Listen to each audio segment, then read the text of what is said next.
Hello, ladies and gentlemen, and how are you doing?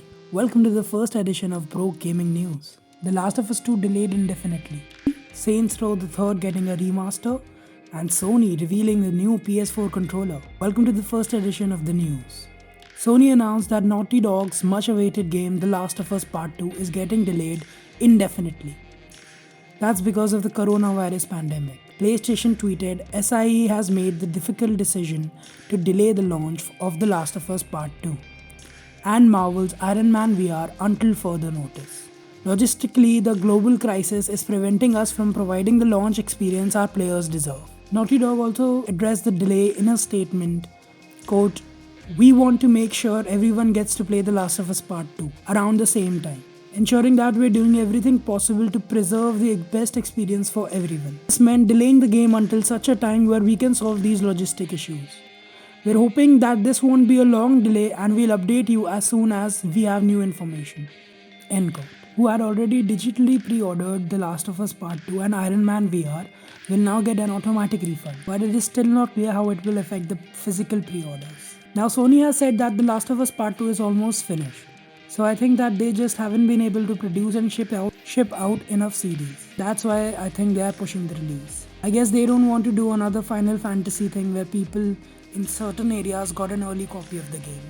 And even though I wanted to play this game as early as possible, I think it's good that they're delaying it. I think they should do it right. Now Saints Row 3 came out in 2011 and it was much loved by customers and critics alike. I mean, you should have played this game, it was off the hook. It found its identity as a self-aware and more humorous take on open world games. Now, Volition are revisiting Saints Row the Third for a new remaster on PC, PS4 and Xbox One. Now, the remaster will be out next month in May. Publisher Deep Silver showed us an early look at the game. Now, according to the devs, Volition and Sperasoft, the studio behind the port, chose to remaster the third game as opposed to the first two games because the third remains a popular game and was the one that helped define the series. Players take on the role of a post-industrial city gang boss threatened by an aggressive crime syndicate. It's set for release on May 22. Now according to Volition, the remastered edition is the complete version featuring all of the DLCs and expansions in a single pack. Along with that, the remaster updates the game's visuals, new lighting engine and completely reworked textures. So all the buzzwords are there.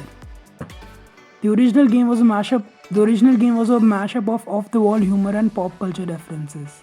Now the game is reportedly gonna be priced at $39.99. I mean, with all of the DLC and the game itself, with the remaster, I think that's a good deal. But it will be logged at 30 FPS, which is disappointing.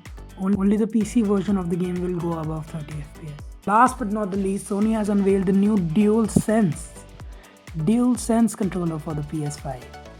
Now I know what the general consensus is. I think that this controller is ugly, and I have to say, I'm with the people. But do you really look at your controller while playing games? I don't think so. If it's function over form, I would definitely be supporting it.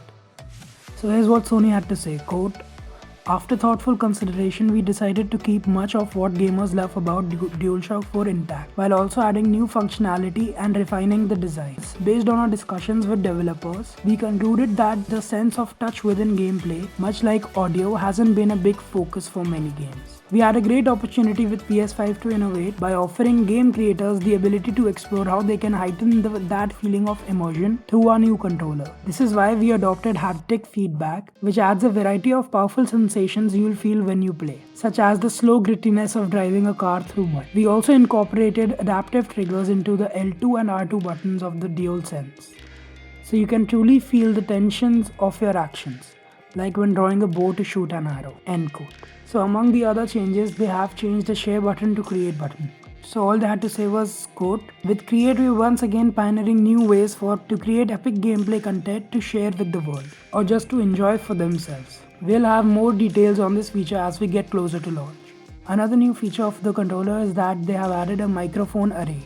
Now, players can easily chat with friends without a headset. That's great, and that is genuinely a new feature. But I hope that the DualShock 4 controller also works with the PS5, because I don't want to buy a new controller. I mean, they're expensive. They're not cheap, and just the broke gaming company, not the rich gaming company. The position of the light bar has also been changed, and it is now on either side of the touchpad. So I think we should wait until the launch of the PS5 to give it any criticism. That's been it from the broke gaming company. Thanks for watching, ladies and gentlemen, and I'll see you in the next one.